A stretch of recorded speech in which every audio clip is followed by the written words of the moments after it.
Nous commençons. Bonsoir à toutes et à tous. Nous commençons la réunion numéro 353 du Club francophone autour du monde. Le sujet de cette soirée est la lecture. Notre club est une organisation qui fonctionne à but non lucratif. Nous visons deux choses: la langue française et la prise de parole en public. Dans le club, nous développons nos compétences dans la langue française pour en parler plus joliment, grammaticalement correct et pour enrichir notre vocabulaire. Par exemple, dans le club, vous pouvez préparer un discours en français. Vous intervenez devant les autres membres du club et vous recevez un feedback honnête, bienveillant et personnalisé. C'est ce que vous allez voir dans la première partie de notre réunion. Ensuite, vous pouvez participer dans les discours improvisés. Et nous le verrons aujourd'hui comment ça fonctionne. Vous pouvez apprendre à évaluer les discours d'autres personnes et faire bien d'autres rôles intéressants dans le club. Nous avons quelques règles à respecter. La première chose concerne la thématique. Nous ne parlons pas politique, religion et la vie intime. Et la deuxième chose concerne la discipline. Le micro est réservé à celui qui parle. Nous ne coupons pas d'autres personnes. Ceci dit, je viens de vous présenter le club et si ma connaissance est bonne, nous avons des invités ce soir, de nouvelles personnes. Pour le moment, je ne vous vois pas qui est en salle. Sacha, je te demande de l'aide pour que les personnes qui sont en salle se présentent et disent pourquoi elles sont ici ce soir avec nous, qu'est-ce qu'elles entendent de cette Oui, réunion. sur la chaîne, toutes les personnes nouvelles, vous pouvez ensemble aller sur le site pour vous présenter. Je m'appelle Maris, j'ai 18 ans. Je m'appelle Olga, j'ai 19 ans. On est étudiante à l'Université linguistique d'État de Moscou, à la faculté française. On apprend le français et l'espagnol. Et j'ai invité Olga ce soir avec moi parce que j'avais un peu peur de venir toute seule. J'ai voulu venir parce que j'aime bien parler français. Je sens que j'ai peu de pratique, même si je parle assez souvent à l'université. J'aimerais parler plus. Et donc, voilà. Je suis d'accord avec Marie. On parle à l'université, mais on voudrait pratiquer plus.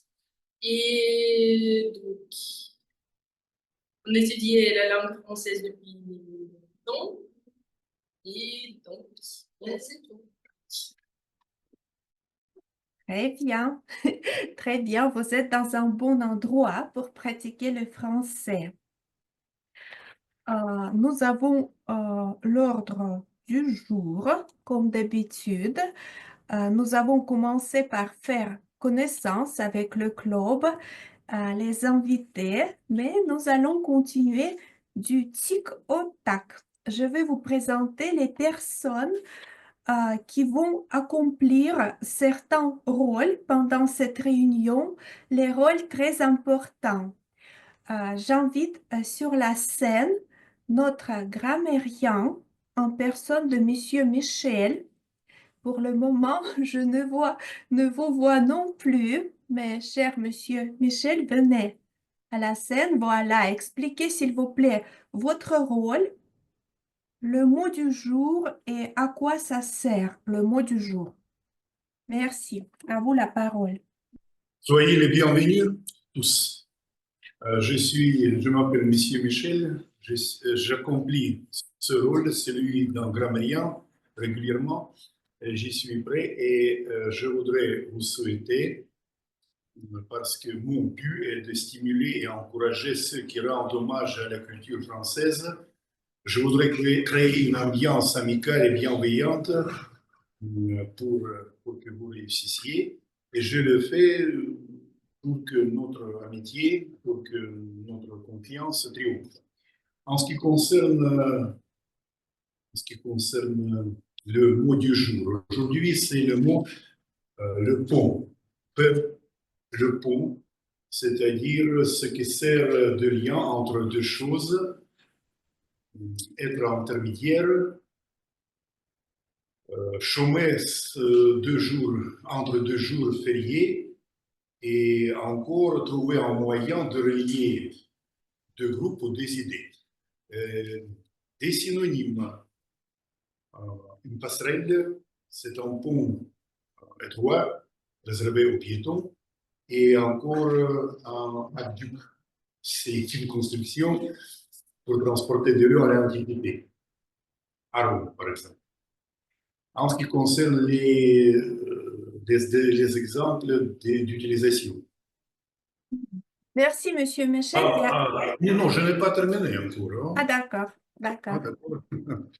Les ouvriers ont enjambé une petite rivière avec une passerelle avant de construire un pont de fer. Second, je chôme, je fais le pont entre deux jours sans travailler et comme dans les arts.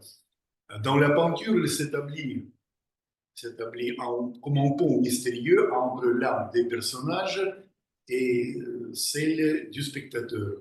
Voilà. D'accord. Vous êtes fini maintenant? Maintenant, j'ai terminé. D'accord. Est-ce que vous pouvez expliquer pourquoi nous proposons d'utiliser le mot du jour? À quoi ça sert? C'est quoi le mot du jour? Je pense que nous devons enrichir notre vocabulaire, l'approfondir tous les jours. Et pour que notre langage devienne brillant et ouvert à tous.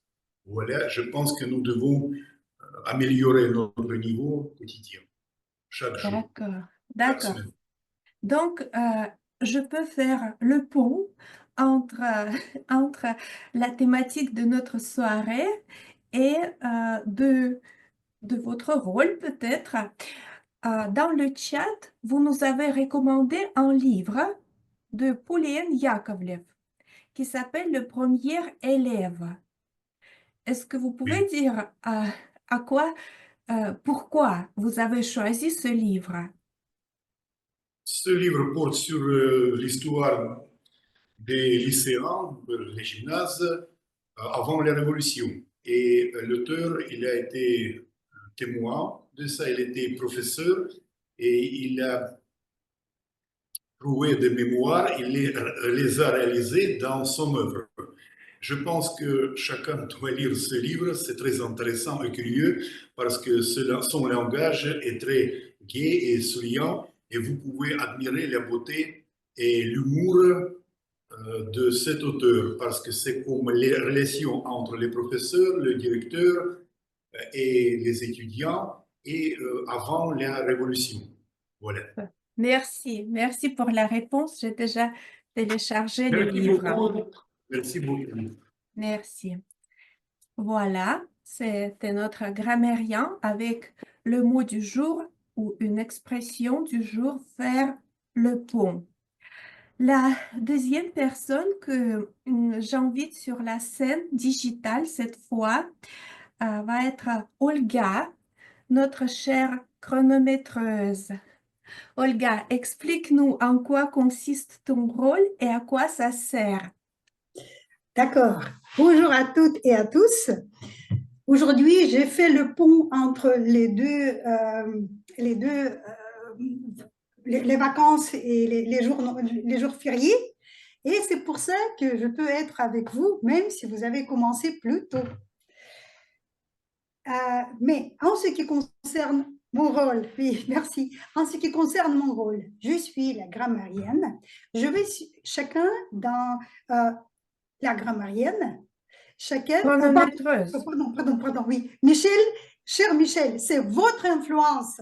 Je fais tellement le pont que je suis sans regarder. Alors, je suis aujourd'hui la chronométreuse, si ce mot existe en féminin.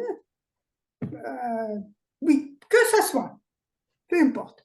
Alors, et je vais suivre parce que chaque rôle a le temps déterminé pour parler. Donc, vous pouvez parler pas plus, pas moins, mais dans les tolérances, il y a les tolérances pour chaque rôle.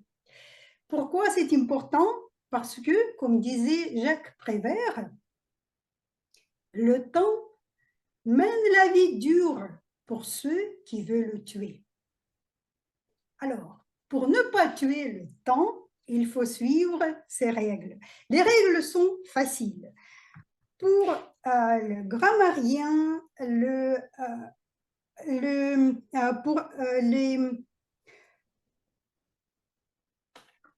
pour le grammairien, pour la pensée du jour, pardon, j'ai mis des petites notes, pour la pensée du jour, c'est 2 minutes. Donc, vous devez dépasser 1 minute et après, si c'est 1 minute 30, donc quand vous dépassez 1 minute, je vous montrerai le signal vert. Aujourd'hui, je fais voilà, comme ça, le signal vert. Si c'est 1 minute 30, je vous montre le signal jaune. Et si c'est 2 minutes, c'est le signal rouge. Donc, il faut vite terminer. Ça, en ce qui concerne le grammairien et la pensée du jour. Pour toutes les autres, l'introduction de l'évaluateur général pour ceux qui feront les discours imprévisionnés pour tout ça, ces gens-là, c'est la même règle. La même règle, donc 1 minute le signal vert, 2 minutes, 1 minute 30 le signal jaune, et 3 minutes, ou 2 minutes, 2 minutes le signal rouge. En fait, il ne faut pas dépasser 2 minutes, mais 30 secondes, c'est possible. Pour ne pas être, si vous êtes en contestation, pour ne pas être éliminé. Et en ce qui concerne l'évaluation des discours et le rapport du grammairien, c'est de 2 minutes à 3 minutes. La règle est la même. Signal vert pour 2 minutes. 2 minutes 30, c'est jaune. Et 3 minutes, c'est rouge. C'est mieux de terminer. Voilà. Est-ce que vous avez des questions? Merci, Olga. Non? Bon, je vous rends la parole. Oui, personnellement, moi, je n'ai pas de questions. Je pense que tu étais claire à 100%. Mais pour faire le pont entre notre thématique et tes recommandations dans le chat, tu nous as recommandé un livre, L'élégance du hérisson du Myriel Barbery. J'ai ma propre histoire avec ce livre. C'est pour ça que je m'intéresse vivement. Pourquoi tu aimes ce livre? Pourquoi c'était ta recommandation? Mes chers amis, chers Toastmasters et chers invités, je vous vraiment recommande ce livre. Ça, c'est de la beauté. J'ai envie à tous qui n'ont pas encore lu, parce que c'est devant vous. Alors, c'est un livre qui n'est pas facile, c'est vrai. Je ne sais pas, je suis, Elena, tes questions, les droits de ne pas lire, les droits de beauvoirisme, etc. Alors, ici, c'est le droit de sauter les pages, peut-être. De ne pas vraiment, parce que c'est un livre spécial. C'est tellement de concentration, je dirais, des belles pensées philosophiques, de l'hommage à la littérature et à l'art, et la langue. La langue, c'est riche, c'est comme boire du thé vert au jasmin. Je ne sais pas ce qui peut être mieux. Mais pour s'habituer un peu à ça, le début est un peu dur, vraiment. Et cette concentration, ça ne vous permet pas parfois de pénétrer plus loin. Et pour ça, je vous permets, ou il faut se permettre de peut-être ne pas sauter la page, mais de se permettre de ne pas comprendre chaque mot ou chaque phrase. Allez plus loin et plus loin. Les premiers 20 pages au moins, peut-être un peu plus, ça dépend de votre maîtrise de la langue, de votre relation avec la philosophie, par exemple, la politique, un peu. Ça, en politique, pas tout à fait, c'est vraiment la philosophie. Mais le sujet est aussi super intéressant, il est captivant. Après, il y a de l'ambiguïté, vous ne comprenez pas, c'est quoi ça, j'ai lu ça, mais c'est peut-être... Et ça aussi, allez plus loin, après, vous aurez apprécié cette ambiguïté. Alors, c'est ça. Juste pour vous dire, parce que ici, je vois, il y a des gens, c'est pas pour ça peut-être que j'ai dit grammairien, il y a des gens qui aiment la grammaire et qui comprennent le rôle, ou qui prennent souvent le rôle de grammairien. Par exemple, il y a deux choses. Je veux juste faire deux citations. La première, c'est que dans notre monde, le pouvoir, c'est pas aux actes, mais plutôt aux paroles. C'est pour ça qu'il faut bien maîtriser la langue. Et la grammaire, c'est la voie pour la beauté de la langue. Quand on lit ou quand on écrit une phrase, vous sentez cette beauté, vous l'entendez. Mais quand vous regardez la grammaire, c'est comme si vous déshabillez, vous voyez votre langue toute nue et vous comprenez comment ça se compose. Voilà, juste ça. Mais je n'ai pas fait vraiment la citation, mais c'est ce que je m'en souviens. Merci Olga, merci. Je comprends que je dois recommencer parce que pour moi, c'était plutôt la réalisation du droit de ne pas finir un livre. Voilà. Bon, et maintenant, je vous ai présenté les personnes qui vont accompagner notre soirée, mais maintenant, nous passons plutôt au sens, à la discussion, et j'invite sur la scène Victoria Shakirova avec la pensée du jour. Victoria, la parole est à toi.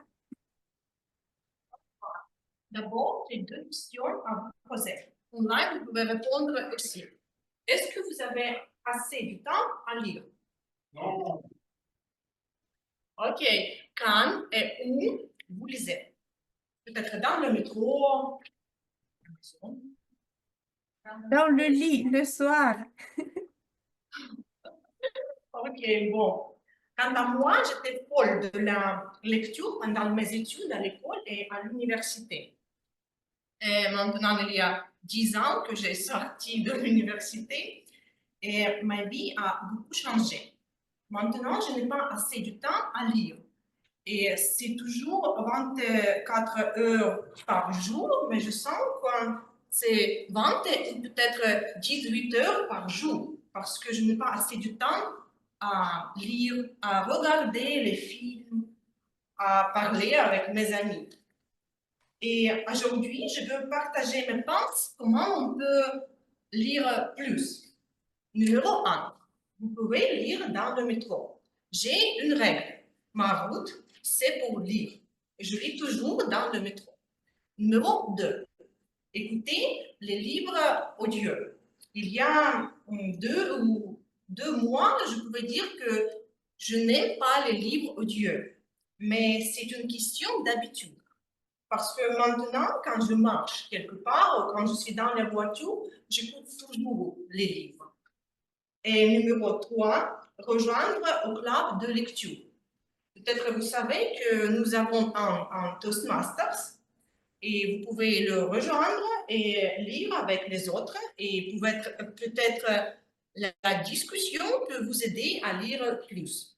Enfin, je vous souhaite de lire les bons livres, de lire dans une voiture, dans le métro, en marchant, lire toujours. Merci. Merci, Victoria. Et j'ai préparé aussi une question à toi. Aujourd'hui, nous avons parlé des droits des lecteurs. Et parmi un des droits, il y a le droit de ne pas finir un livre. Est-ce que tu peux donner ton commentaire sur cette idée, cette pensée? Je finis toujours les livres parce que je pense que si je ne finis pas, les livres peuvent se vexer. Peut-être que c'est bizarre, mais c'est vrai. Et par exemple, dans notre club de lecture, Léna, tu sais, nous, l'année passée, nous lisions le livre de Nabokov d'art, en français, le don, je ne sais pas. Je n'aime pas Nabokov, c'était le troisième livre que je lisais dans ma vie de Nabokov. C'est pas très grand, peut-être comme ça, mais je le lisais pendant 2 mois parce que c'était vraiment dur pour moi. Imagine que tu ouvres le livre et tu ne peux pas lire parce que tu n'aimes pas le texte, tu n'aimes pas les idées. Mais je sais que c'est un des meilleurs livres de Nabokov. Je sais pourquoi, parce que je lisais la description, pourquoi c'est ça, mais quand même, je ne l'aime pas. Et enfin, j'ai fini ce livre, mais c'était vraiment difficile et vraiment dur. C'est tout. Merci, merci Vika. Tu nous as munis par plusieurs de conseils très bien qu'on peut utiliser et réutiliser. Et maintenant, nous passons à la session de notre soirée qui consiste des discours préparés.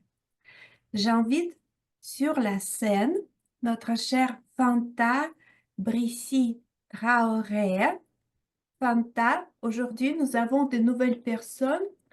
Je ne te vois pas. Est-ce que tu peux te présenter et dire d'où tu viens? Juste dis, s'il te plaît, d'où viens-tu? Et je veux te voir. J'espère que je vais épingler ta photo, ta vidéo. Ah ah. Voilà. Fanta, est-ce que tu es avec nous? Allô, allô? Bonsoir, Elena. Ah, bonsoir, chère Fanta. De quel pays Attends, je viens-tu? ne t'entends pas. Non? Allô, allô? C'est bon. Vous Ça m'entendez? marche? Oui, je t'entends parfaitement. De quel pays viens-tu? Je viens de la Côte d'Ivoire. Voilà, notre chère. Je se situe en Afrique de l'Ouest. D'accord, d'accord.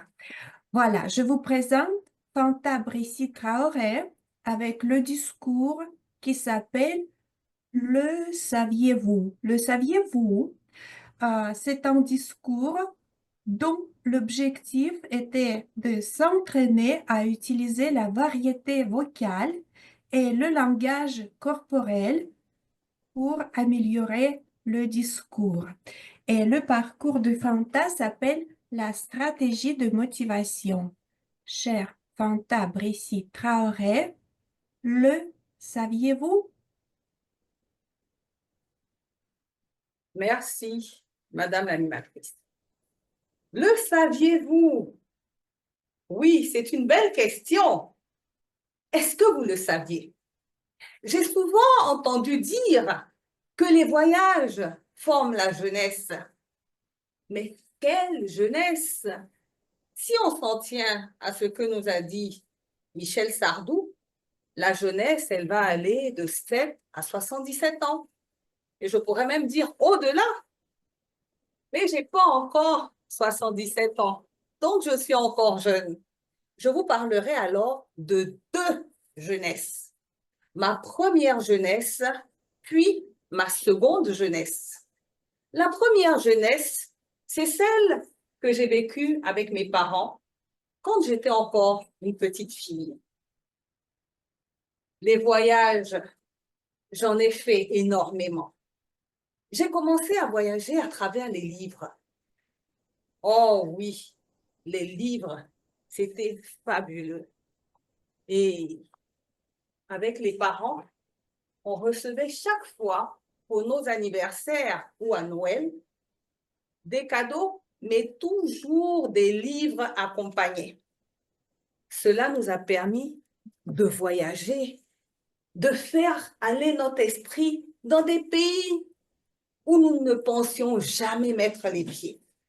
Je vous ai déjà parlé des voyages avec Niels Holgersson.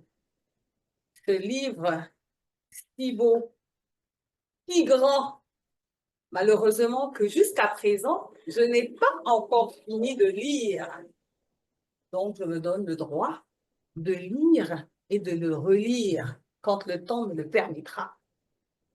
Entre-temps, dans nos livres de lecture à l'école, nous avons été en Russie. Et c'est là que pour la première fois, j'ai entendu parler de Vladimir. Waouh! Est-ce que je pensais que de toute petite, ayant entendu parler de Vladimir, de Nikita Khrouchtchev, aujourd'hui, j'entendrai parler et je verrai de mes yeux un autre Vladimir. Je ne suis pas en politique. Je suis juste en train de dire ce que j'ai lu quand j'étais petite. Et après, j'ai vu de la neige, des sommets enneigés, de l'Everest. J'ai vu le Mont Blanc. J'ai vu Besançon, que j'ai lu avec le club des 5, le clan des 7. Et tout ça, c'était des lectures que nous avions quand nous étions petites. Mon esprit me permettait de voyager. Oui, j'étais jeune. Et j'ai voyagé même au-delà des livres, puisque mon père m'a offert un voyage pour aller rendre visite à ma mère qui était en France. Je suis allée à Paris en plein hiver, imaginez. J'arrive et c'est le froid qui m'accueille et je grelotte. Heureusement que ma mère était arrivée avec un manteau pour moi, pour me protéger du froid. Il y avait aussi des collants noirs. Je me souviens encore de ma belle robe rouge avec laquelle je me promenais sur les Champs-Élysées. Waouh! L'Arc de Triomphe que je découvrais. Mes yeux étaient pleins d'étoiles quand nous sommes allés visiter le château de Versailles. Imaginez le château de Versailles couvert de neige. Tout était blanc autour de nous, la fraîcheur, pour ne pas dire le froid, nous environnait. Mais enfant, nous nous égayions dans les jardins, car j'étais avec mon amie Ruth et toutes les deux, nous étions intenables. Et quand j'ai grandi un peu plus, avec le travail, j'ai eu droit, pour ma seconde jeunesse, à de nouveaux voyages. Voyager à travers encore les livres, à travers les journaux. Et cette fois-ci, je suis allée physiquement à nouveau à Las Palmas. Las Palmas, les îles Canaries, que jamais je n'aurais pensé imaginer. Au début, je pensais que j'étais en Afrique. On m'a dit, non, non, non, non, tu n'es pas en Afrique. Ici, tu es en Europe. Ici, c'est l'Espagne. Je dis oui, parce que j'ai dû prendre un visa pour y aller.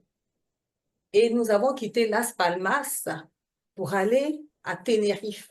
Nous avons fait la traversée en ferry. Et là, c'était la première fois que je prenais un bateau pour aller aussi loin des côtes. Ça nous a pris quelques heures pour arriver à Tenerife. Ensuite, nous avons pris le car et nous avons commencé à monter pour aller au-dessus du mont où il y avait un restaurant. Nous sommes passés au-dessus des nuages. Oh, que c'était beau! J'avoue que je le revivrai encore avec beaucoup de plaisir. C'était, je dirais, la fois où nous avons eu un véritable voyage d'agrément pendant que nous étions en train de travailler. Et puis, nous avons évolué. Dans cette seconde jeunesse, j'ai encore pris de l'âge et je suis arrivée à ma période actuelle. Je n'ai pas encore 77 ans, je suis encore jeune. Et je suis allée d'abord en Afrique du Sud, où nous avons organisé un safari, voir des lions, des girafes, et même les lions, nous n'avions pas de couverture au niveau du camion dans lequel nous étions. Et nous avons eu droit de faire des photos aux lions, aux éléphants. Nous avons vu les koudous. Ah, c'était fabuleux. Quel moment! Cette jeunesse-là, je ne la changerai pour rien au monde. Et par la suite, je suis partie aux États-Unis. Les États-Unis, c'était merveilleux. Mais où j'ai eu peur, c'était que quand tu marches dans la rue à Phoenix, tu passes sous les arbres et puis tu entends les pss, pss, pss. Au début, je ne savais pas ce que ça pouvait être. Mais je vous assure que le jour où j'ai su ce que c'était, waouh, quelle peur! C'était des serpents qui étaient là-haut, qui n'osaient pas descendre, mais quand même qui faisaient les pss, pss, des sifflements que l'on entendait. Si je l'avais su plus tôt, peut-être que je ne serais pas sortie de ma chambre. Mais Dieu merci, je ne le savais pas. Et j'ai bénéficié de ce beau voyage avec beaucoup de plaisir. Alors, je pense que maintenant, vous devez être d'accord avec moi qu'effectivement, les voyages forment la jeunesse. Si vous êtes toujours sceptique, alors je vous demanderai de revenir à votre tendre enfance et de repartir dans vos livres et de renaître à nouveau. Madame l'animatrice. Merci beaucoup, chère Fanta. Merci pour ce discours qui m'a emporté dans le monde des voyages. J'ai une question à te poser concernant la lecture. Est-ce que tu Oui, m'entends toujours bien? oui, je t'en- D'accord. Mhm. D'accord. Aujourd'hui, nous avons parlé des droits des lecteurs et on peut les augmenter. Mais il y a un droit qui s'appelle le droit de nous taire. C'est-à-dire que après avoir lu un livre, nous ne voulons pas partager pour des raisons quelconques. Peux-tu donner ton commentaire? Est-ce que ça t'arrive ou qu'est-ce que tu en penses? Merci, Madame l'animatrice. Personnellement, je ne partage pas le droit de me taire après avoir lu un livre délicieux. J'aurais beaucoup plus tendance à vouloir partager, à dire à tout le monde ce que j'ai lu, ce que j'ai vu et ce que j'ai ressenti en lisant ce livre. Je pense que j'ai une nature qui aime partager et je me sentirais muselée si je ne le faisais pas. D'accord. Merci beaucoup pour ton opinion. Et maintenant, passons au deuxième discours qui sera présenté par Emmanuel Akanvu. Voilà, je vois Emmanuel. Très bien. Emmanuel, depuis quel pays tu nous parles? Bonjour, bonjour Bonjour. Elena. Je vous parle de la Côte d'Ivoire, d'Abidjan. D'accord, super. Voilà, le discours de d'Emmanuel, pardon, s'appelle La gestion du stress au travail. Emmanuel fait ce discours en cadre du projet qui s'appelle Gérer le changement. L'objectif de ce projet est que le membre, Emmanuel, s'entraîne à développer un plan de gestion du changement et qu'il nous expose aussi certains aspects de son plan de gestion. Et le parcours qu'Emmanuel fait s'appelle Leadership dynamique. Voilà, cher Emmanuel, à quand vous la gestion du stress au travail. Bon, bonjour chers amis. J'aimerais aujourd'hui aborder un sujet très intéressant qui est celui de la gestion du stress au travail. Je, je vais partager ma présentation. Est-ce que vous voyez ma présentation? Oui, Ok, c'est parfait. On dit Oui, que la répétition est... Oups. Oui, on dit que la répétition est pédagogique, mais je ne vais pas seulement répéter les astuces que nous connaissons, je vais aussi apporter des éléments intéressants dans la gestion du stress. Je vais commencer par un premier point important, c'est de prendre des notes. C'est quelque chose qu'on ne fait pas, c'est quelque chose qu'on ne fait pas toujours, c'est quelque chose auquel on ne prête pas attention. On se dit très souvent de façon automatique que les moments de stress vont passer eux-mêmes automatiquement, ou bien on se dit aussi que ce n'est pas grave, je vais trouver à un certain moment la solution. Alors que dans 90% des cas, cela ne se passe pas comme on le souhaiterait. Alors, la première des choses à faire lorsqu'on rencontre un moment de stress dans la journée, c'est de prendre note.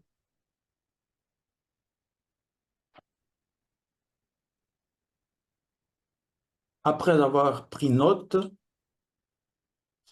après avoir noté le moment qui nous fait vivre un stress, on cherche à élaborer un plan d'action pour surmonter ce stress ou ce moment difficile.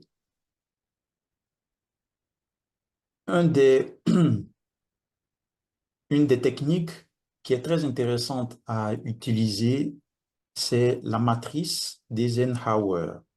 Cette matrice, on la connaît bien, elle dit qu'il faut d'abord prioriser les tâches les plus importantes, les plus urgentes à faire en première position. Ensuite, les tâches qui sont urgentes mais pas importantes, à les faire ensuite. En troisième position, les tâches moins importantes qu'on pourrait planifier et les tâches moins importantes à peut-être éliminer ou à mettre en dernière position. Ce sont les tâches ou ce sont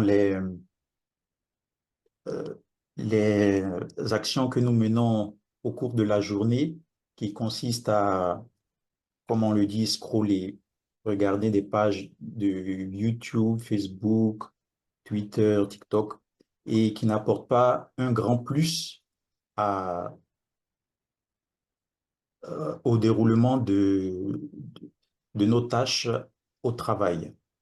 Ensuite, après avoir priorisé les tâches, on planifie les journées en introduisant des pauses régulières pour éviter la surcharge mentale. Ensuite, on peut décomposer les tâches les plus difficiles en plus petites tâches pour éviter la panique et éviter aussi de, euh, de, de se dire que, oui, de procrastiner, de se dire que la tâche est trop difficile et de remettre à demain. La deuxième technique, après avoir organisé son temps de travail, c'est de savoir se relaxer. Pratiquer des respirations profondes, intégrer des pauses et tester aussi des exercices de visualisation positive, penser à des choses positives ou bien faire des lectures positives avant des réunions importantes. Ensuite, il serait aussi intéressant pour éviter la surcharge visuelle de désencombrer son espace de travail, diminuer le désordre qu'il y a sur sa table, parce que sans qu'on le sache, c'est un élément qui influence beaucoup sur la charge d'attention, sur l'attention visuelle. Ensuite, la communication et la gestion des attentes. Au travail, il est important de pouvoir parler des difficultés qu'on rencontre sur les tâches qu'on nous assigne. Parce que si la tâche est vraiment difficile, on pourrait, avec le directeur ou le manager, essayer de diviser les charges de travail et de trouver la façon la plus optimale de réaliser le projet. J'ai abordé un point de stress au travail qui est la surcharge ou la grande quantité de travail. Mais il existe aussi plusieurs sources de stress, comme le bruit, les conflits au travail, les déplacements le matin qui sont longs et fatigants, les compétitions internes entre collègues. Tout ceci sont des sources de travail et pour réussir à les surmonter, il est important d'adopter d'abord la première méthode, prendre note. Je n'ai pas oublié, j'ai cherché partout sur Internet, je n'ai pas trouvé ça. Prendre note et à la maison, élaborer un plan clair et net sur comment faire pour résoudre ce problème, sans se dire que ça va passer tout seul ou bien je vais trouver la solution après. Appliquer ces solutions et je pense que vous aurez trouvé, vous aurez résolu en grande partie vos stress au travail. Merci. Merci beaucoup, Emmanuel. Je ne peux pas te laisser partir sans te poser la question à propos de la lecture. Quand tu étais petit, disons à l'âge de l'école primaire, avais-tu un livre que tu aimais tellement que tu as lu jusqu'à en faire des trous, comme on dit dans la langue russe? Donc, tu lisais et relisais ce livre. Que tu peux nous en parler? Oui, il y avait un livre que j'ai lu. Je pense que c'est deux livres. Ah non, un livre de Paulo Coelho qui disait, oh, j'ai oublié le titre. Mais ma question portait sur ton enfance, quand tu étais plutôt petit, à l'âge de l'école primaire. Paulo Coelho, c'est pour les grands. Ah, ok, à l'école primaire, le livre que j'ai lu, oh là là, je ne pourrais pas partager avec vous mon petit secret d'enfance. D'accord. C'était un livre sur les super-héros. Et tu ne veux pas qu'on le sait. D'accord. Bon, je te laisse partir. Et comme Ok, ça, merci. la session des discours préparés est close. Et nous passons à notre deuxième partie de la soirée, c'est la session des improvisations. J'invite tout le monde à y participer activement. Nous avons l'animateur de cette session, c'est Daniel Zakharov. Daniel, avant que tu nous expliques ce que nous allons faire et quel est le règlement, j'ai aussi une question pour toi qui concerne tes lectures. Bien sûr. Bonsoir à tous et à toutes. Bon, ça.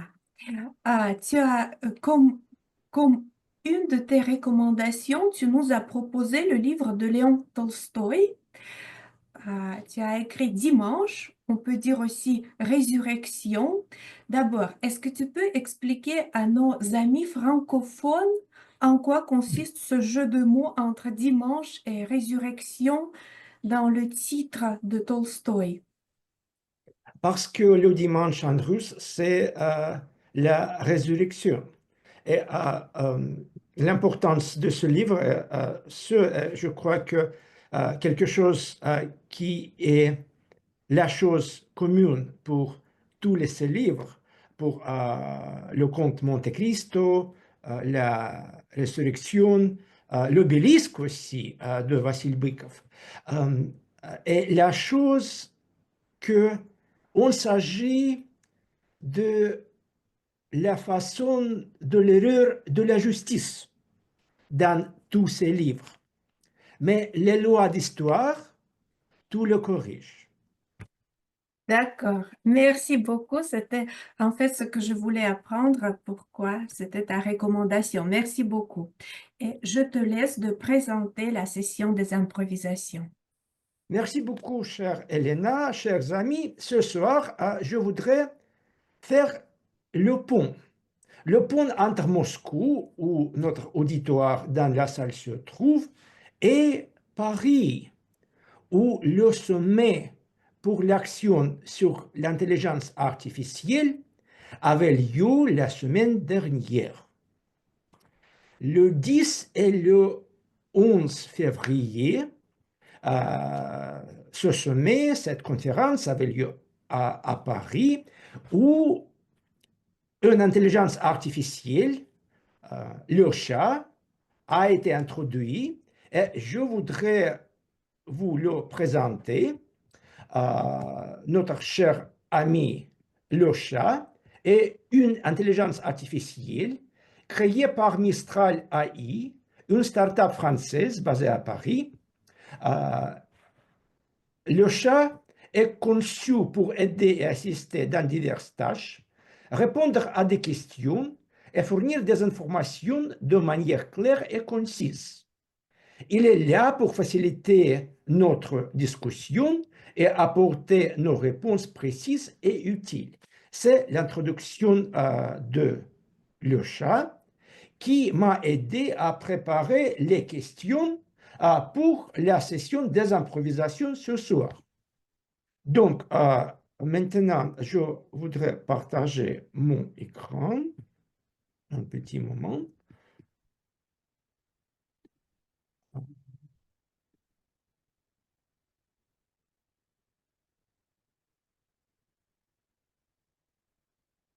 Et voilà. Comme toujours, dans la session des improvisations, il y a quelques questions. On a de 1 à 2 minutes pour répondre à ces questions. Et à la fin de la session, nous allons choisir le meilleur orateur ou la meilleure oratrice de la session des improvisations. Je vous encourage d'utiliser l'expression de jour, c'est faire le pont. Qui voudra commencer? Y a-t-il quelqu'un? Moi, Après moi. enchanté, Daniel, de vous voir. Vous êtes, votre apparence est très jeune. Je suis émerveillé de vous voir. Je pense que vous allez avoir beaucoup de succès en français. J'en suis sûr. Merci beaucoup, Monsieur Michel. Quel numéro de question voudriez-vous choisir? Numéro 7. Numéro 7, parfait.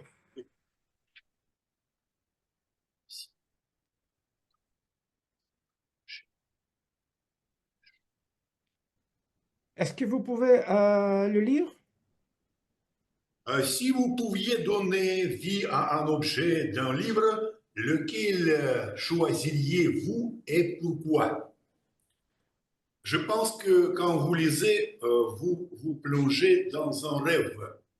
Dans un rêve, vous pouvez voyager, vous pouvez trouver de nouveaux contacts, vous pouvez faire connaissance, vous pouvez découvrir un monde mystérieux, inoubliable. Et c'est un objet, c'est votre rêve.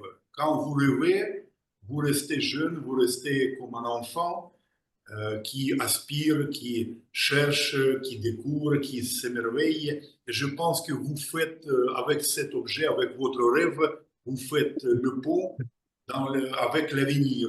Et vous pouvez triompher, vous pouvez rester dans le plaisir de votre vie. Voilà. C'est parfait, Monsieur Michel. Merci beaucoup pour cette réponse magnifique. Et, nous, Merci pour votre demande, pour votre idée. qui voudra continuer? Moi, Fanta, bien sûr. Quel numéro, s'il te plaît? le 2. Le 2. Si vous pouviez vivre dans un livre, lequel choisiriez-vous et pourquoi? Si je devais vivre dans un livre, je choisirais un livre de contes de fées. Pourquoi? Mais parce que j'ai toujours gardé mon âme d'enfant et j'avoue qu'un conte de fées nous permet de sortir de nos problèmes d'adultes et de vivre dans un monde de rêve où tout est possible, où tout est facile. Et on voit la plupart du temps, surtout quand on vit dans le palais, que tout est beau, tout est scintillant et on mange de belles choses, de beaux gâteaux. Et quand on voit les viandes cuites avec la peau croustillante, le jus, oh là là, c'est fabuleux. Les petits oignons, les pommes de terre au four, tout ça, ça donne envie. Et moi, j'avoue que je vivrais dans les livres de fées, dans les livres de contes de fées, sans jamais me lasser, parce que je trouve que c'est fabuleux. Je ne sais pas si j'ai atteint mon temps puisque je ne vois pas le drapeau de merci. Mais je pense que je m'arrêterai là pour ne pas déborder si je me laisse aller. Merci, monsieur le meneur des improvisations. J'espère que cela a fait le pont avec ma présentation de tout à l'heure. Merci beaucoup, cher Fanta. C'était La vie dans un livre par Fanta. Qui voudra prendre la question suivante? Quel est votre nom, s'il te plaît, s'il vous plaît? Marie, bonjour, bonsoir. Bonsoir. Est-ce que vous pouvez répéter? Marie. Marie. Marie, quel numéro de question, s'il vous plaît? 3. 3. Si vous deviez écrire une suite à un livre célèbre, lequel choisiriez-vous et quelle serait l'intrigue? Alors, un livre célèbre. Je dois d'abord choisir un livre. Peut-être que je choisirais. Ça fait longtemps que j'ai rien lu en fait. Je suis venue un peu. Je suis pas préparée. Ça pourrait être un livre, par exemple, de Remarque, La nuit de Lisbonne. Ou par exemple, est-ce que vous pourriez m'aider, s'il vous plaît? Donner un nom d'un livre célèbre pour que je. Le Hobbit, Lequel? Le Hobbit de Tolkien. Je n'ai pas lu. D'accord. L'appel des ancêtres. Choisir un robot que quelque chose de plus simple. Bon, Anka. Anna Karenina. Exact. Oui. L'intrigue, je ne dirai pas au lecteur si elle est donc morte ou un livre. Je les laisserai y réfléchir et tenir, je sais pas, leur imaginer, je sais pas, la suite. Donc, pas beaucoup d'intrigue, mais comme ça. Voilà, c'est tout. Merci beaucoup, chère Marie, pour cette réponse époustouflante. Et il y a encore quelques questions qui sont encore disponibles. Olga, qui... Et bonjour, je m'appelle Olga. Olga, bien sûr. quel numéro voudriez-vous choisir? Numéro 5, je pense, s'il vous plaît. Numéro 5, bien sûr.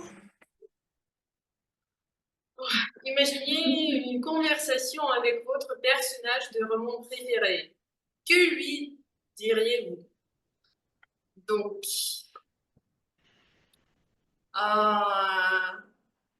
mon personnage préféré de roman et donc, mon livre préféré est Anna Karenina.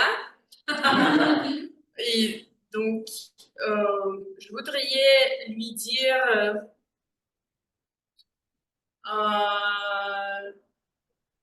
de ne pas aller à Saint-Pétersbourg. Quoi, quoi d'autre?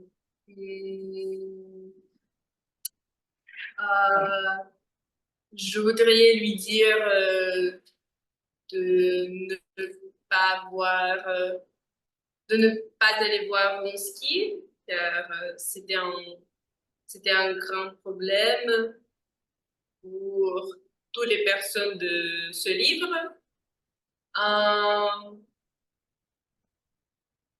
Oui, je pense que c'est tout. C'est tout que je Merci voudrais beaucoup, Olga.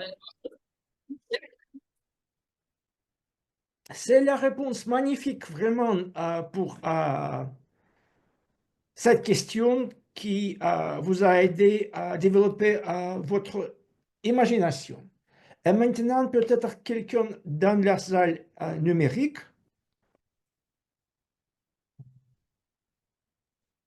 Y a-t-il quelqu'un? Marie-Paul a levé la main. Marie-Paul, quel numéro, Marie-Paul, voudriez-vous choisir?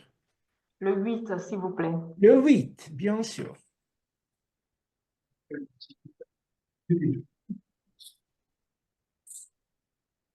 Comment décririez-vous l'odeur d'une bibliothèque à quelqu'un qui n'y est jamais allé? Vous savez, la bibliothèque a quelque chose de magique. La bibliothèque est ce qui fait le pont entre nous, les hommes, et les livres. Donc, la bibliothèque nous parle. Et la bibliothèque est cette variété, ce mélange de livres anciens, de nouveaux livres, de plusieurs courants littéraires. Et donc, c'est sûr que si vous allez dans une bibliothèque, je vous invite vivement à découvrir et à y aller parce que c'est véritablement un lieu de richesse d'esprit, d'ouverture d'esprit, de connaissance, de savoir. Vous serez submergé par cette odeur qui, je ne peux même pas qualifier, mais qui est une odeur tout à fait de livre cette odeur va sûrement vous procurer ce savoir, cette connaissance, va vous permettre de plonger dans les histoires anciennes, dans les histoires que vous ne pouvez pas imaginer. En tout cas, vous aurez une diversité de cultures, de civilisations, de toute une histoire aux histoires contemporaines. Donc, vous trouverez de tout. Et c'est ce mélange d'odeurs qui fait que la bibliothèque est un endroit qu'il faut absolument visiter. Donc, je vous invite à visiter la bibliothèque qui va vous transformer inévitablement. Et comme je vous l'ai dit, c'est forcément le pont qui existe entre nous, les hommes et les livres. Donc, allez visiter les bibliothèques. Voilà. Merci beaucoup, Marie-Paul. C'est vraiment utile d'apprendre l'odeur d'une bibliothèque. Nous avons déjà pris 16 minutes de la session des improvisations. On devrait finir jusqu'à 9 heures du soir. Est-ce que nous avons du temps pour peut-être une autre question? Nous avons un volontaire Salut à tous. Numéro 6, s'il vous plaît, Daniel. Numéro 6. Oui. Quel est votre nom? Lilia. Lilia. Je vois maintenant. Lilia, c'est la question, le numéro 6. Quel est le livre que vous aimeriez que tout le monde lise au moins une fois dans sa vie?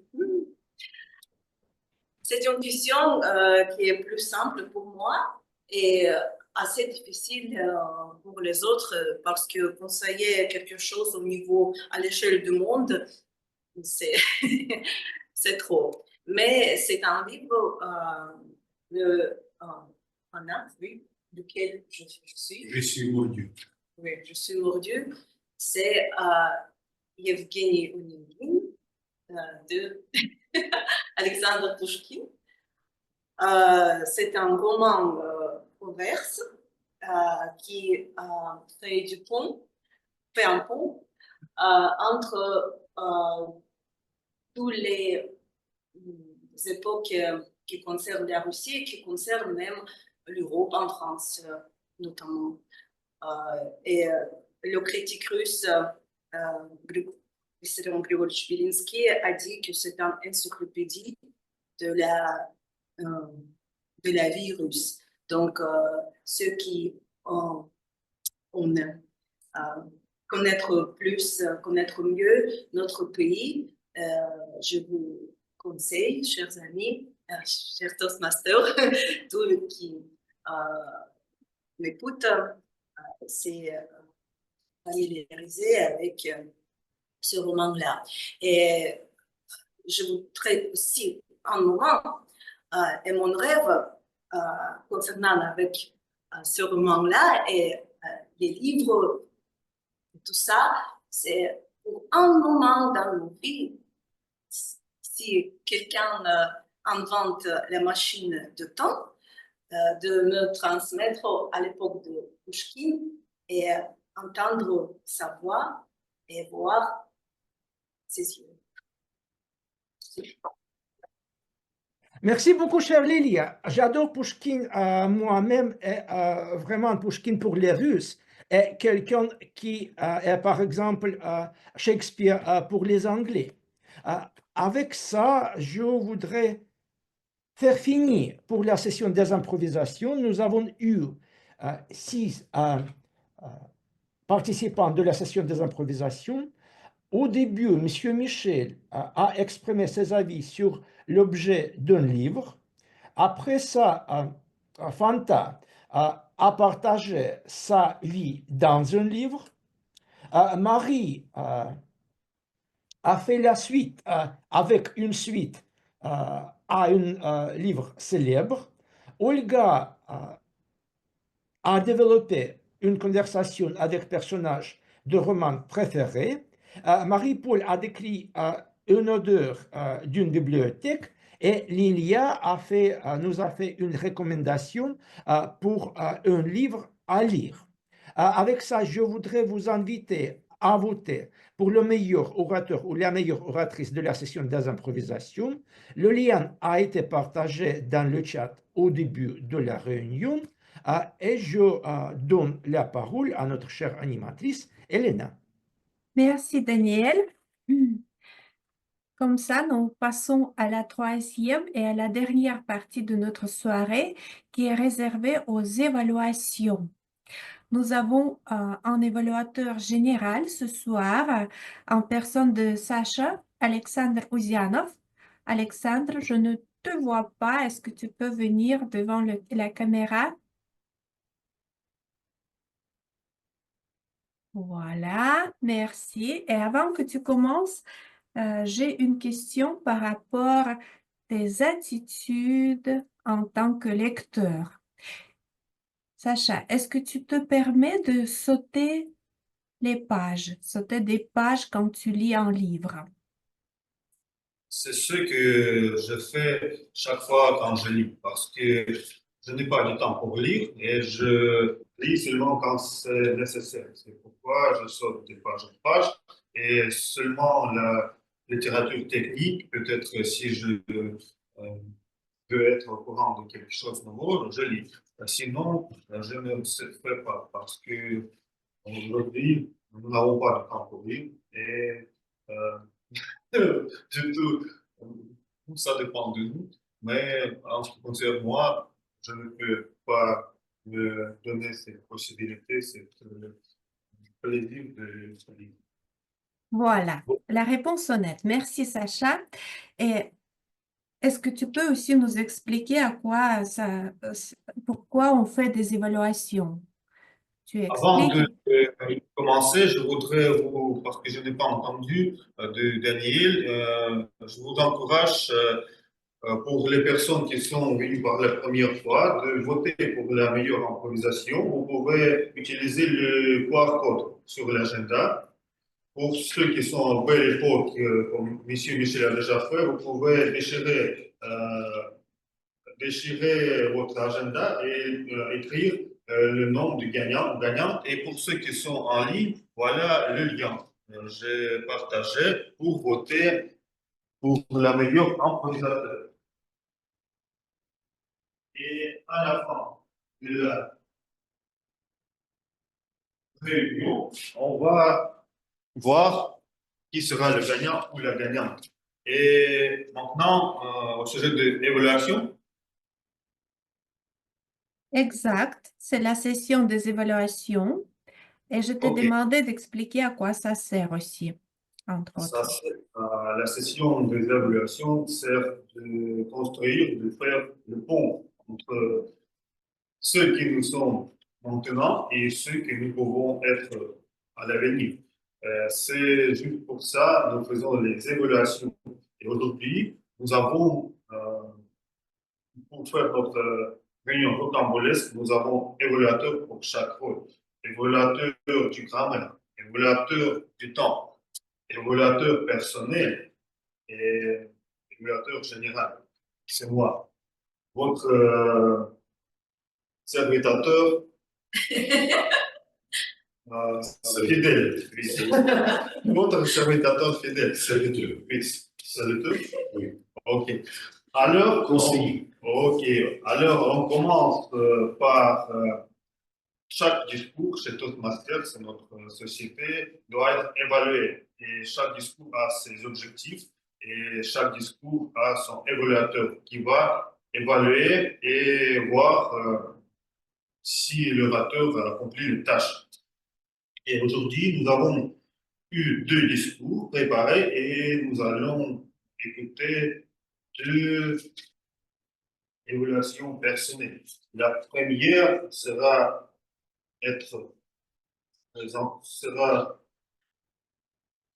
Anastasia Grevenius. Pour Anastasia, donc, pour que tu puisses voir le chronomètre, je vais allumer Olga.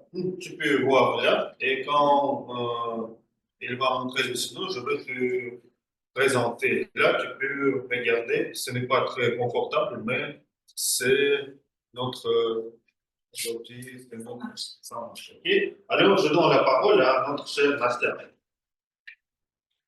Le saviez-vous que le voyage nous donne ce sentiment époustouflant de la liberté et de la jeunesse?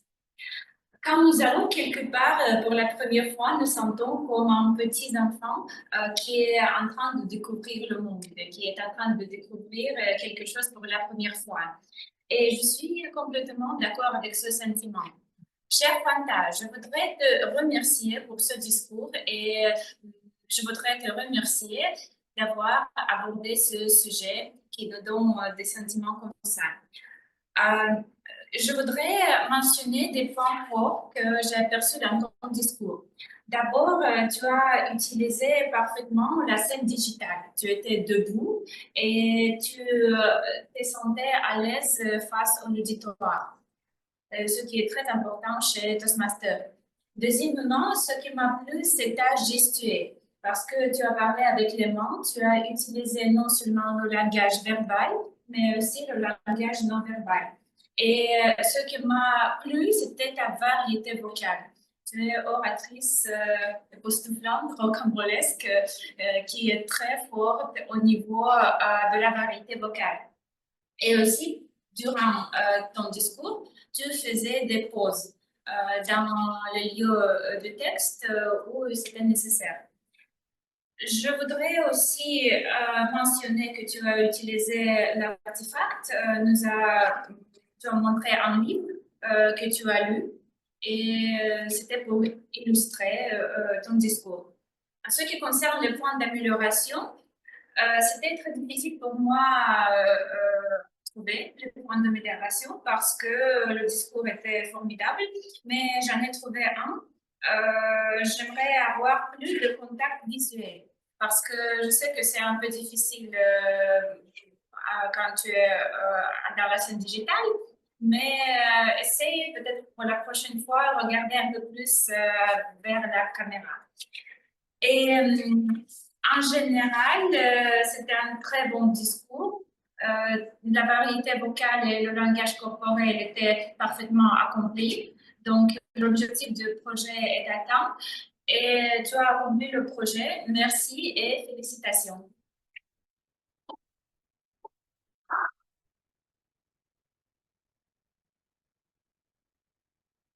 Merci beaucoup, cher Nastia, pour une évaluation pertinente. Comme vous savez, Nastia va représenter notre club au concours des évaluations à le niveau du secteur. Et bonne chance à Nastia. Et maintenant, je voudrais inviter sur la scène notre chère Svetlana Bokareva pour évaluer le discours de notre cher Emmanuel. Svetlana, à toi la parole. Merci, cher Alexandre. Chers amis, cher Emmanuel, maintenant, je vais souligner les points forts de le discours. D'abord, Emmanuel, tu as choisi le sujet très important pour tout le monde, la gestion du stress au travail. Donc, tu pouvais attirer l'attention de l'auditoire depuis le début. J'ai remarqué que tu as trouvé assez d'informations pour donner les conseils pratiques, comment on peut gérer le stress au travail, comme prendre note, élaborer un plan d'action et diviser les grandes tâches et tout ça. Puis, je voudrais mentionner ta variété vocale et ta gestuelle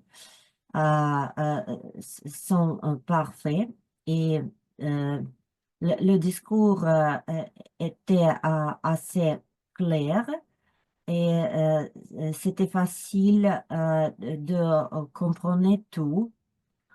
À ce qui concerne la structure, le discours était très bien structuré avec l'introduction de le sujet, la partie principale et la conclusion. À ce qui concerne d'amélioration, je pense qu'aujourd'hui, tu as été un peu plus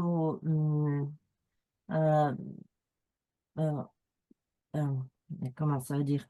Tu as eu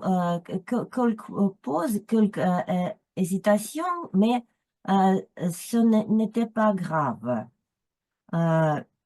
Donc, le discours était très intéressant et très bien structuré et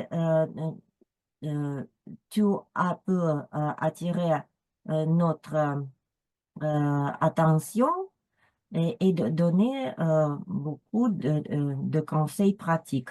Merci pour ton discours. Bonne chance avec les discours à la future. Merci.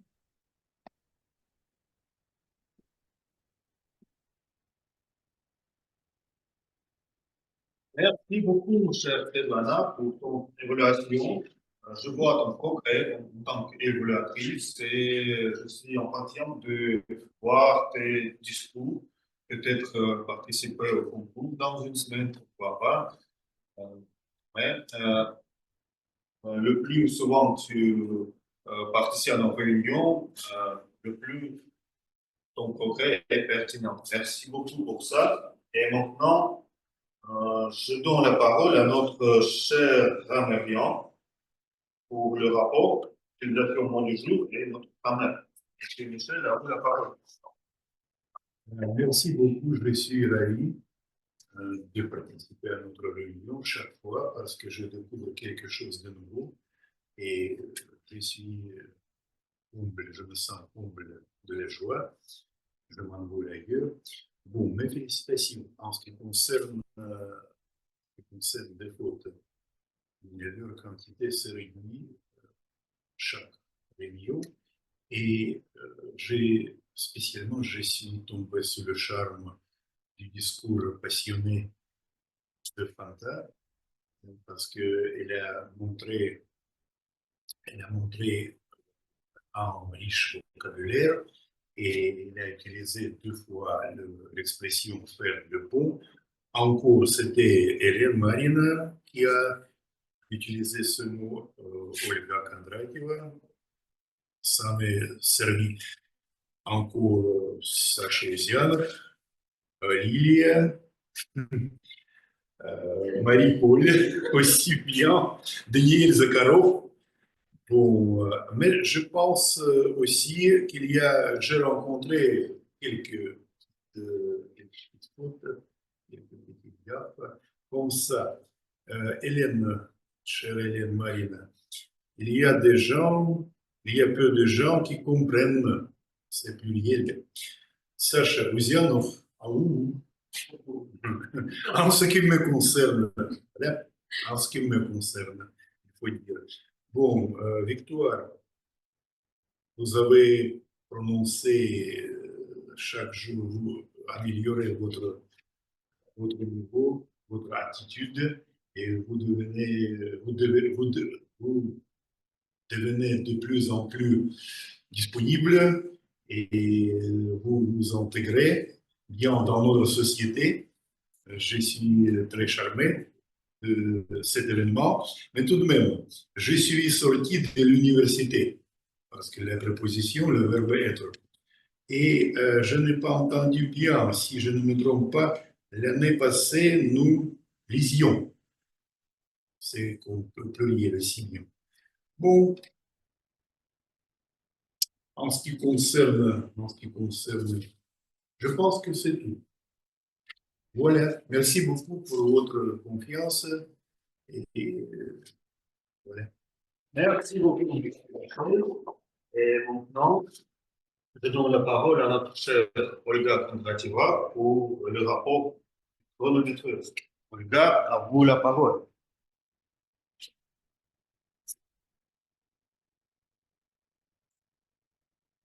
Un instant, je fais le dernier changement.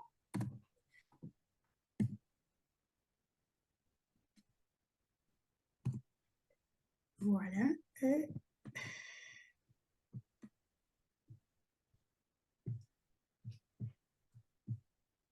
Chers amis, alors, qu'est-ce que je peux dire? En général,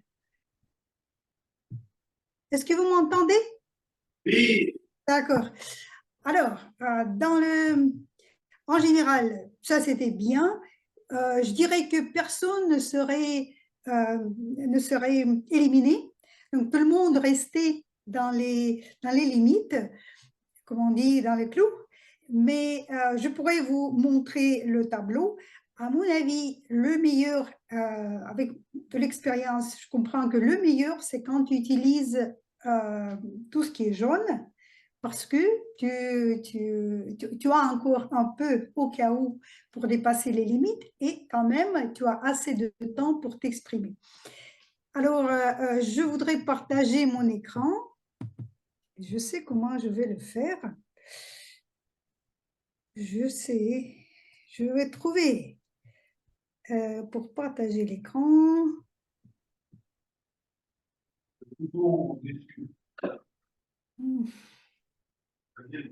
Chaque fois, c'est une énigme. Vers ce screen. Oui, mais ici, je ne vois pas ce... Ah, voilà. Share. Ici, share.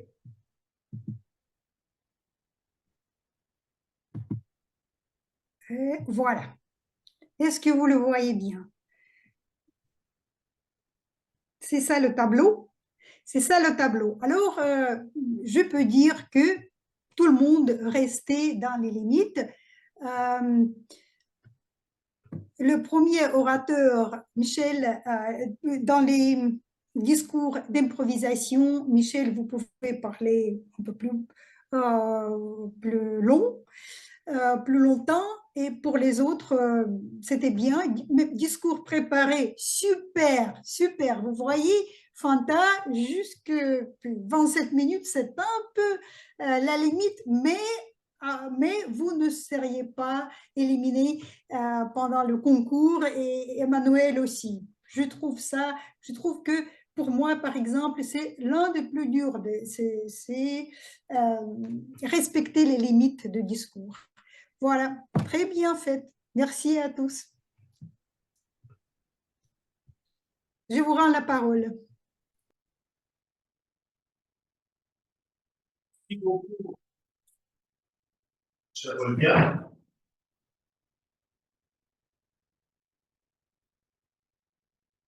Nous n'avons pas assez de temps pour que je puisse vous juger, mais en général, je voudrais dire que aujourd'hui, j'espère le pont entre la scène privée et la scène virtuelle était harmonieusement combiné et construit parce que grâce à l'emplacement de la salle et de l'équipement, ces deux astuces ont permis à faire ça pour nous tous et je trouve cette place pittoresque et très confortable pour les réunions combinées. Comme Fanta était sur la scène réelle, n'est-ce pas? Et les slides d'Emmanuel étaient clairs, on pourrait voir bien, c'est-à-dire, je suis toujours chagriné quand peu de personnes dans la salle réelle, mais aujourd'hui nous sommes peuplés ici et aussi beaucoup de personnes dans la salle virtuelle, c'est-à-dire, on peut travailler pour ça. Merci pour ça, mes amis. Aussi, qu'est-ce que je voudrais mentionner? Peut-être quelques soucis techniques. Je vous encourage, mes amis, avec les rôles, de signer sur Zoom. Par exemple, Olga Kondratьева, chronométreuse, pour que tout le monde puisse vous épingler et voir. Et aussi, Svetlana Claire Bokareva, évaluatrice numéro 2, comme Daniel a fait ça. Et en général, merci pour cette belle réunion. L'animatrice a fait un travail immense. Avant de la réunion, on proposait le devoir d'écrire les livres préférés et elle a dédié la réunion aux questions, dédié aussi notre sujet. Et c'était très bien animé, bien que notre meilleur des improvisations aussi a dédié les improvisations au sujet du livre, tout était harmonieux et pertinent. Je pense que le fois suivant, notre réunion sera aussi pertinente.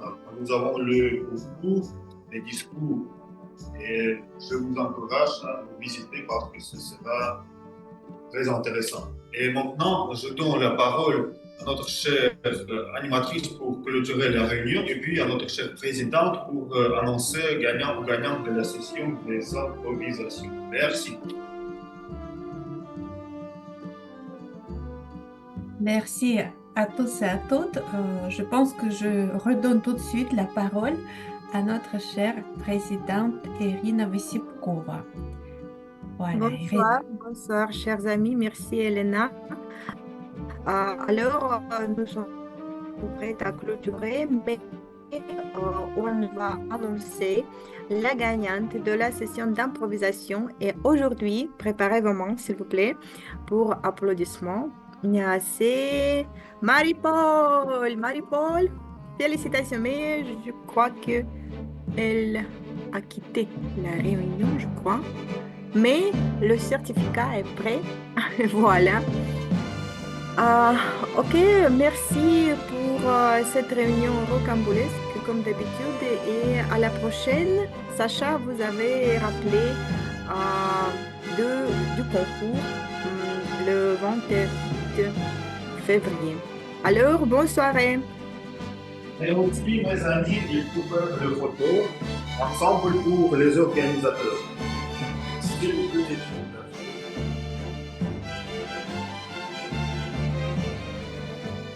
Merci beaucoup. Bonne soirée et merci surtout Emmanuel. Le photo, Olga.